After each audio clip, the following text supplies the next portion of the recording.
It's a hard time for God's people. Times are tough for us, God's people. The kingdom of Israel had fought itself and split into two separate countries. Not only did God's people turn away from each other, but they often turned away from God. God's people became weaker and weaker. We don't feel very strong or powerful right now. As God's people grew weak, their enemies would attack them. Without God's strength, they would lose to their enemies. One of these enemies was the kingdom of Aram. Have you heard? The northern kingdom of Israel is very weak right now. It's the perfect time to attack. Oh, wise king, where should we send the army? Right here. Wahahaha! Even though they were not faithful to God, He still loved and cared for His people.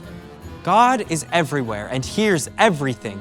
He listened in on the king's plans and would tell the prophet Elisha where Aram would attack.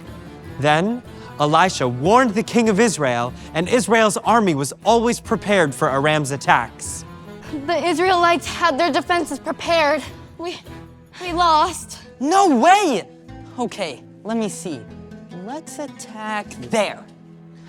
Once again, as the army of Aram approached the secret battle location, God had warned His people and they were prepared. What? They were prepared. We lost again. How could they be ready for our surprise attack? The king of Aram had an idea. One of his officers must be telling their secrets to the Israelites so they could prepare. One of you is telling our secrets to the Israelites so they can prepare. No, Your Majesty. We don't like losing. We've heard there's a prophet, a messenger of God in Israel named Elisha. The officers told the king that God Himself would tell Elisha his secrets, even the things the king said in his own bedroom. Go attack Elisha! Aram's army surrounded the city of Dothan, where Elisha lived. Elisha's servant saw them early in the morning and told Elisha all about it. There's an army surrounding the town. What can we do? But Elisha told him not to be afraid. Those who are with us are more than those who are with them. We have more people with us than they have in their army. Elisha's servant looked very confused. There were so many soldiers surrounding them. How could they have more than the enemy? Elisha, we definitely do not have more with us. Elisha calmly prayed and asked God to open the servant's eyes. The servant looked up and gasped, and that's when something wonderful happened. God made it so the servant could see the mighty angels who were protecting them.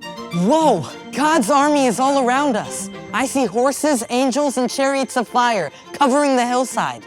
God's mighty army made Aram's army look small and weak. God is good, and He is protecting us. Now let's get to work. Elisha prayed that God would make Aram's soldiers go blind, and God did. The soldiers stood there in dazed confusion. They went back to Aram and shared about what happened.